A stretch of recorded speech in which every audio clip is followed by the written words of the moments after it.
I've been getting a big increase in the amount of comments talking about, oh, the Pokemon bubble, it's gonna burst, it's over, investing's over, it's too hard, blah blah blah blah blah, right? And a lot of people are talking about, the potential bubble popping and all that. We're gonna talk about that in this video.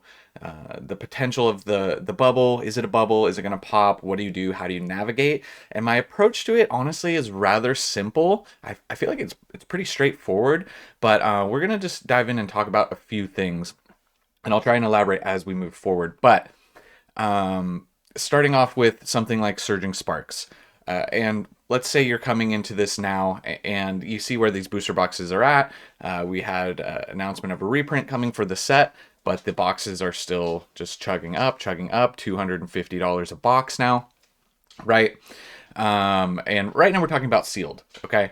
Now these booster boxes obviously are expensive, and whether you think this is a bubble or not, currently I would say this is just a product to avoid. You're just going to have to be willing to miss out on surging sparks at this price, because there's too much risk, right? If it pops, if it gets massive reprints, the price point is already too high. I think you just have to chuck it up to, you've missed the boat on surging sparks.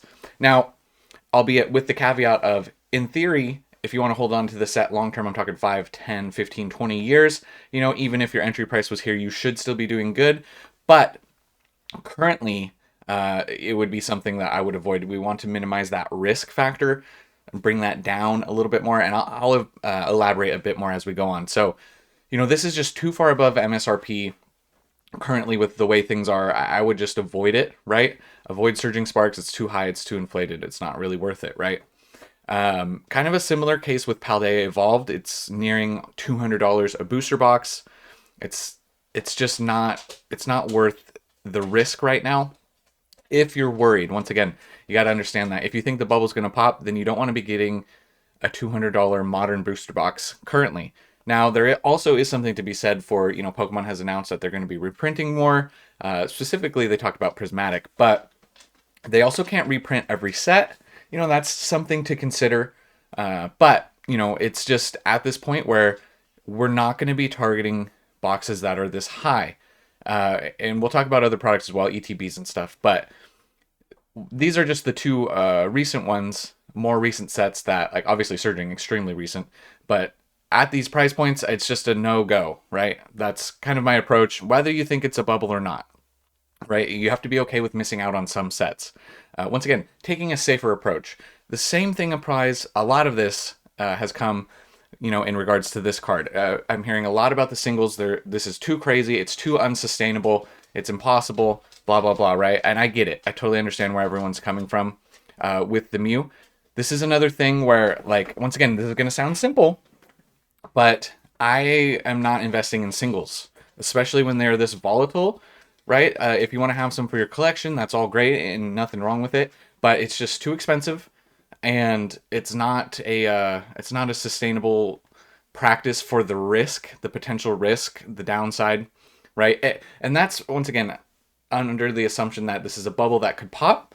Then don't buy this card at 370. I'll show you some other things where I think your money would be better put. That's a lot safer, right? I tend to take the safe approach. Like, I don't really rip packs because, your odds of pulling the card that you want are extremely low. I tend to take the safer approach, right? The same thing could be said of the Pikachu if you're worried, is this card going to crash? It's been very consistent, actually, for quite a while. We talked about this recently. But once again, singles, I'm not investing in singles, okay? This is how I navigate whether I believe it's a bubble or not, right? So what do I mean? Where are you putting your money, right? Now, you start to look at sets like this, modern sets, Temporal Forces. Now, on TCG Player, this is pretty much at MSRP, right? You can see most recent sale below MSRP at 146, but you can see this is listed, lowest listed from a start seller at MSRP right here. Currently, I would be looking to pick up booster boxes at or below MSRP where possible. Obviously, it's not always, in this market, it's hard to get anything below MSRP, but at MSRP, given enough time, we've never really seen booster boxes go below MSRP, right? They will appreciate over time. So I think that this is a much safer play in the current market, right? at MSRP. It's kind of that's the gist of the whole thing, is at or below MSRP for the most part, and target newer sets moving forward. They're proving to be extremely difficult to get at MSRP, but I would not be paying above MSRP for most sets, right? And then similar thing with Obsidian Flames. It's, this one was talked about as not one of the best sets. Charizard Fatigue, all of that, right?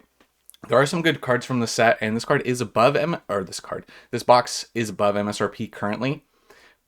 This one, it's not too terribly far above MSRP, but still, if you're wanting to like weigh, my mindset is, if you're wanting to weigh the risk factor of it being, one of those Charizard sets down the road that was like, yeah, I mean, it wasn't really that good, it's harder to move, then you could avoid the set. It's above MSRP. But this is one of those ones where it's that double-edged sword of not getting reprinted, could do really well potentially. So, but being closer to MSRP, I could see this currently being a little bit more of a risky play, but not super risky, if that makes sense. Now, booster boxes aren't the only thing in play here, right? You also have ETBs, Pokemon Center ETBs specifically. Now, when you talk about something that's really run up really high, right? This is one of those products. They've proven to be extremely, probably the best product of the era so far, especially when you compare it to booster boxes. It's for this set, obviously. But this is another thing where you're going to want to get these as close to MSRP as possible, maybe up to $100 depending on the set. And after that, you just let it go. You're going to minimize your risk you're not going to be buying these at $260. That's not to say that this can't go higher to $300-$400 eventually at some point in time. It's just, you're playing it safe. You just have to be a little bit smarter, a little bit more patient. I do feel like this sounds kind of like sounds like a kind of a really basic approach, but I feel like we need to bring it back to basics just for a second, because there's so much of like, well, grade these, flip these, get these singles, mass buy out this, all these other things, right? And you can there's other products here. We'll go into some other products. Now, I do acknowledge that this is a base set, right? But this is well below MSRP still. It's at the old MSRP of Sword and Shield, in the 140s. New MSRP is 160. So Scarlet and Violet base is a really great set. The pull rates are easier in this set. It is a set that I think people will want to open because, you get one SIR per box. Much more generous pull rates. And the artwork starting in this base set compared to Sword and Shield base is absolutely stunning. It's top tier. It set off the generation really well. It just was looked, it was looked down upon for a while. And it still is, one of the lower tiered sets of the era. But when you compare it back here, obviously it was $80 for a while. The market was completely different. So now this is one of those boxes where, if you want to be loading up on some of these, this is well below MSRP. I do think that this is a good play. There's very minimal risk if you're on that time frame. So whether you think it's a bubble or not, it's a good play, right? So this is kind of one of those ones that's kind of a no-brainer. It might not have the gains as some of the other sets, right? It might be one of the weaker sets, but I tend to play it safe. I tend to play with the guaranteed thing, right? So that's kind of where I lean towards SV base. I lean towards Paradox Rift here. Now this isn't too far below MSRP currently at $150 a box, but Paradox Rift is one of those sets that has some nice cards in it, some nice SIRs, has tons of illustration rares. Really nice set, fun to open. Same thing, this at or below MSRP minimizes your risk, specifically on a long time frame. So once again, and say that we're not really in a bubble and it doesn't pop and everything the floor just falls out from everything. Say we just see a retracement, a 20-30% retracement on things. That would bring these boxes down, obviously, but it's not going to be hurting you as hard if that's what happens as buying Surging Sparks at $250. You see what I'm saying? Now, if the market continues to run, obviously Surging Sparks will continue. We don't know how long this is going to go. That's the other thing. The length in which, it doesn't seem to me currently like we're slowing down right now. We're not slowing down anytime soon. If anything, we're just kind of cooling off for a second in regards to the frenzy that was Prismatic. it's cooling off a bit, right? Just because there's not as much product available. The hype has died just a little bit around it. We're not at like peak. You can go check the Google search trends. The prismatic searches are down, right? Makes sense. So we're cooling off before the next set. Journey Together, similar thing with Journey Together moving forward. PC ETBs, booster boxes, pretty much at MSRP is the play. I'm not gonna, those pre-orders for Journey that you're seeing on eBay at like 250 a booster box, I wouldn't pay those. I'm not paying that personally. I just, if you miss it, you miss it is kind of my approach. Take the safe bets moving forward. You also have, like Twilight Masquerade. This box is a little higher. This box may be a little different only because when I'm talking about the Greninja having a big, nice chase card from the set, that this is one of those ones where maybe you might be more willing to risk picking up this box. I do think that the risk on it at 180 is a little less just because of the Greninjas held very steady over $300. It's going to be a card that people are going to want to chase. The pull rates are difficult on that card, so that's maybe more worth the risk at this point. Current market, then you have a set like Stellar Crown. I talked about the Bulbasaur and the Squirtle from this set recently. You can see we're pretty much at MSRP, just a little bit below. This is another one of those sets where probably more of a mid-tier set overall. I still like it. I think honestly between these at this price, I might go Paradox and SV base over these just because I think that there's a little bit more depth to those sets, if I'm being completely honest. But I do like Terapagos, I do like the Squirtle and the Bulbasaur. I do think those are cards that people will chase into the future. So this is one of those sets that I do feel like is safe if you think it's a bubble, even if you think it's not a bubble. I do like booster boxes at these prices currently. So say we'll play the game a little bit more and we'll go, say this is a bubble and these pop and these go back down to $100. The other thing, which I don't think that's going to happen, but you got Stellar Crown booster boxes down to 100, and you've bought at this price. You bought at 156, 160, whatever, you'll call it 160, right? That's where you also have to understand that markets can move down if that happens. Even if it's not a bubble and we just see a retracement on things, 15, 20%, that's perfectly normal. You want to see setting higher lows, shows a lot of strength. That would be good. The thing there is if you're newer to this, is to not panic, right? If you're getting right into this bull market right now where things have pretty much only gone up, don't panic when something starts to go down. It's not going to be the end of the world. And that's why I lean a little bit away from the singles for investing. Like more of my singles investing is a little bit more short term, a little bit more grading plays, right? Grade them and sell them at a PSA 10. Take that money, flip that, put that into sealed.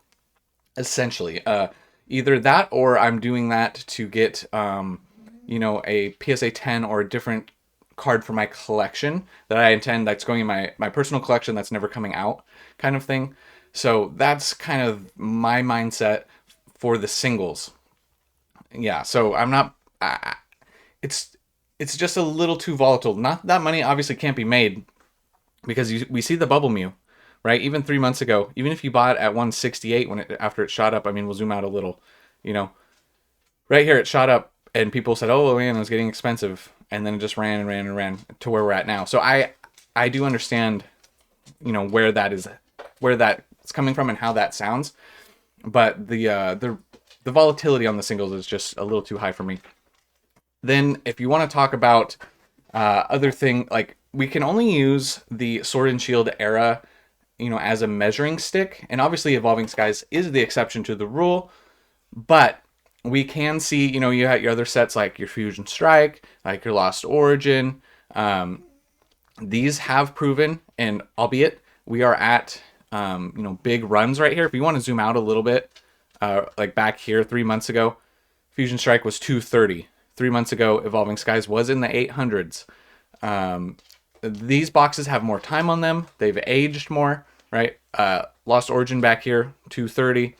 You could go out a little bit more, under 200. Even LO, once again, towards the back half of the Sword and Shield era, a year ago was barely above MSRP. These boxes traditionally need time to marinate. They need time to sit on the shelf. They need time for the supply to dwindle. Right now, we're seeing things being amplified from a few points. You talk about the extreme bull market, right? And you also talk about like the rip and ship. We're seeing packs ripped at an unprecedented rate. That's playing a factor. It's kind of like the perfect storm of everything happening. So, this isn't just an example of where Scarlet and Violet can go. It's not necessarily a one-for-one comparison, but, traditionally, booster boxes just appreciate over time. And that's why I take that as a more safe play, right? And then when you get the big runs of the bull market, you get the benefits, right? But to a lesser extent, you hope that when you're in a bear market and things start to go down, that the boxes, they weather that storm a little bit more, right? That's the hope, is that the singles probably will tend to crash, is the fear, right? So that's something that, that's why my mindset is where it's at with that. So yeah, that's the booster box thing with Sword and Shield and SV. A little bit of a comparison. Now, something else to talk about is Vivid Voltage. You have Vivid Voltage. Now, this box, if you want to look at the 1 year, this is an example of one of the weaker sets from the era, right? This was below MSRP for a long time, right? And at one point, if you're new, during the COVID times, this was over $200 a box, Vivid Voltage, right? So you have a booster box over 200. It crashed down to 128, right? It was well below MSRP. It just recently, this box sold out of the Pokemon Center. Just recently, okay? So you got to understand that. Now, obviously, this box is getting the benefit of a bull market currently, but you can't take that away from this box per se, right? It's not this box's fault that it went through a bull market, extreme bull market, then a bear market, then a bull market. Like you have, that's what happens in markets. You have bear cycles and bull cycles. So this box is benefiting from that now. While it might be harder to move, right? But we are seeing most recent sale $180 on Vivid Voltage. Okay, so where I'm going with this is one of the not good investments of the era, and now it is performing well, given enough time under its belt. Okay, so that's why when you look at something like your Scarlet and Violet base, I don't think this is like one of the worst of the era, but if you want to say it is, that's fine. And Paradox, they're the cheaper of the sets right now. Give them enough time, they're going to perform well. So that's when we're talking about the bubble, right? That's where you can potentially go. So you see where we're at now, right? Lowest listed on this guy currently, which is interesting enough, is 193. Lowest listed from Starred Seller. And pretty quickly, we're moving up into the $200 mark for Vivid Voltage, right? Now, that's the benefit of the extreme bull market right now. So yeah, this box is heavily benefiting from that. And, obviously, not that many sold over this past year. This might be a little bit harder box to move if things were to cool off, right? Some of the lesser boxes, but you have like Sword and Shield base being very expensive, harder to move as well, not quite as liquid as some of the other sets. But in summary, I hope I was able to like paint a picture that was vivid enough for you guys to understand, besides just like, I didn't want it to be as bland as buy at MSRP, because that sounds kind of boring. It's more of just take a smarter approach to it, and there are other products that can do well, right? ETBs can do well. 3-pack blisters can do well. Those can do well in these markets. Back a year ago, a lot of those products weren't really doing particularly well. So those get lifted a lot when prices start to get inflated, when booster box prices get expensive, the chase cards are expensive. And then we see the lesser products start to come up and, be more liquid and hold more value. So if this is a bubble, I take the middle ground approach. If it's a bubble or not, this is the path I take. So you understand where I'm coming from. I tend to take the safe option of everything when it comes to this. So yeah, I don't know if that's the answer you guys were looking for. I don't know if that's the answer you wanted from this video, but that's kind of where my mindset is at. There's tons of money to be made in singles, and it's great, and I'm all for people doing it. It's just not my approach, right? I'll grade. I'm going to grade some stuff, flip some stuff. And that's my extent, and I'm going to put most of that into sealed and just let it work. Let the supply dwindle, and have a more long-term approach. And that's where I started, and that's where I'm sticking. The only thing I have evolved with this era is with the PCETBs, focusing on that more. Whereas, and obviously, a lot of people missed out on the PCETBs early on because they weren't doing well. Not that they weren't doing well, but they weren't doing extreme numbers earlier on, and they were kind of slept on. So there are slept on products that do pop up and do perform extremely well. So yeah, I hope I articulated that well enough for you guys. If you guys are 21 minutes into the video and you're not already subscribed, obviously you enjoyed it enough of me rambling. Hit the subscribe button, hit the like button, and then leave a comment below. Let me know where you guys are at. Do you guys agree? Do you disagree? Is it a bubble? Is it not a bubble? Either way, I think we got a lot more time left on this bull market. Doesn't look like it's going to slow down, and I think Team Rocket's really going to amplify things, and we're going to see. I don't think Team Rocket could potentially be crazier than Prismatic, depending on what we see, depending on the hype, and that has me scared and excited at the same time. But yeah, we got to just keep chugging on forward with this. I'll catch you guys in the next one. I'll see you End Gang guys in the comments, and remember, it was never a phase.